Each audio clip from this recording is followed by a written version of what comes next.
As we begin our journey back in time, we find ourselves in the 19th century, deep within the heart of East Africa, where the Ethiopian Empire stands tall and proud. Imagine, if you will, the vast and diverse landscapes of East Africa, from the rugged Simeon Mountains to the lush Omo Valley. Here lies the Ethiopian Empire, a realm of remarkable cultural richness, a testament to the resilience of its people. It's a place where each tribe, each community, has its own unique customs and languages, where the music of the Masinko and the Krar echo through the valleys, and where the sacred Orthodox Christianity mingles with ancient indigenous beliefs. The Ethiopian Empire of the 19th century was a confluence of autonomous regions, each governed by its own ruler, but all under the watchful eye of the Negus or king. The Negus was a symbol of unity and strength, a figure who commanded respect and obedience from the various regional rulers, contributing to the empire's political stability.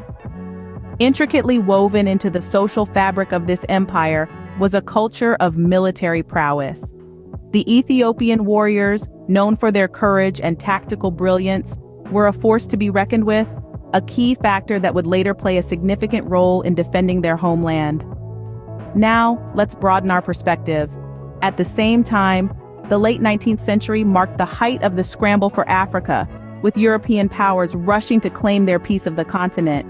It was an era of relentless colonization, conquest, and control. Yet, amidst this tumultuous period, the Ethiopian Empire maintained its sovereignty. It stood as an island of independence in a sea of European domination. The empire's independent status was not by chance, but rather a result of strategic diplomacy, resilient resistance, and the unyielding spirit of its people. This independence set the foundation for Ethiopia's resistance against foreign invasions, setting the stage for battles that would etch their names into the annals of African history. In a time when European powers were extending their reach across Africa, the Ethiopian Empire remained a beacon of independence, setting the stage for some of the most significant battles in African history. Our first stop in this historical journey brings us to the rugged terrains of Magdala, where in 1868 a defining battle was about to take place. The Battle of Magdala was not a random act of aggression, but a complex web of socio-political events that led to this pivotal moment. At the heart of this confrontation was Emperor Tewodros II of Ethiopia, a visionary leader with a dream to unify the fragmented Ethiopian territories. His methods, however, did not sit well with everyone, including the British, who were expanding their influence in Africa.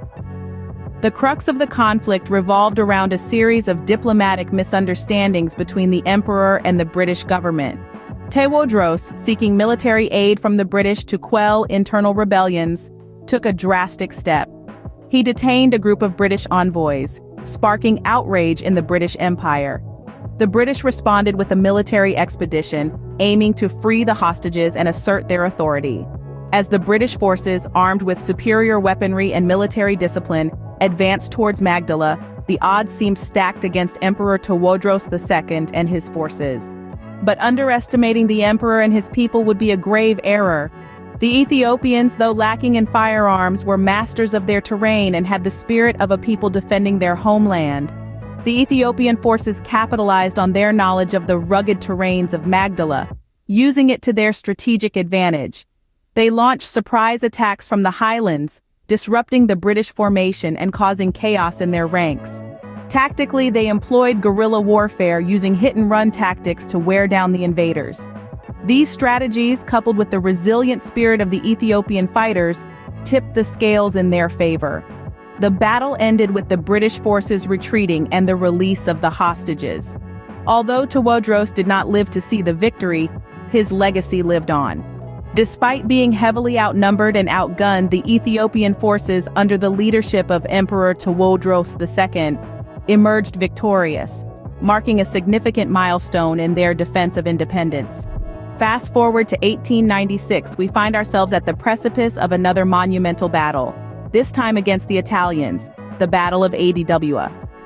As the dawn of a new century approached, Italy, keen on expanding its colonial footprint in Africa, set its sights on the Ethiopian Empire.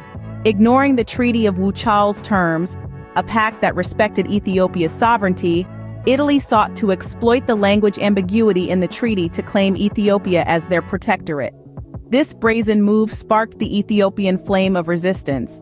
At the heart of Ethiopia's response was Emperor Menelik II, a leader of remarkable foresight and tactical acumen. He rallied his people, amassing an army of about 100,000 warriors, a force that would dwarf the Italian troops. Menelik II understood the terrain and knew how to use it to his advantage.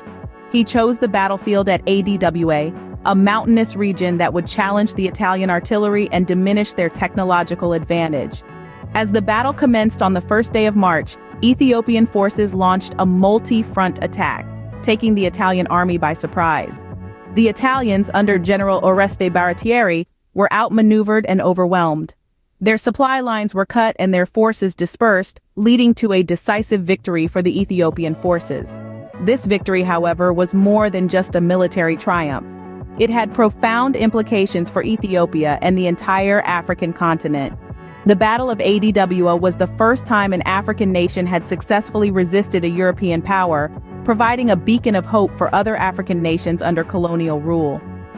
Moreover, the battle showcased the strategic brilliance of Menelik II, whose leadership was instrumental in securing Ethiopia's independence.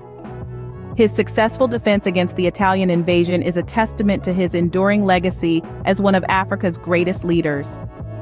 The Battle of Adwa was a resounding victory for the Ethiopian Empire, effectively ending Italian attempts at colonization and cementing Ethiopia's place as a truly independent African nation. The dust settles on the battlefield, and what emerges is a tale of resilience, strategy, and unyielding spirit. The Ethiopian Empire, a beacon in East Africa, had successfully defended its sovereignty against the might of the British and Italian forces. The Battle of Magdala was a turning point, a victory that sent ripples across the continent, bolstering a sense of national pride and unity.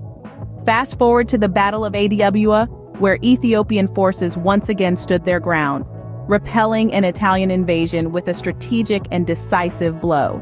These victories were not merely military triumphs, but a resounding affirmation of Ethiopia's capacity to resist foreign domination. The implications of these victories were profound.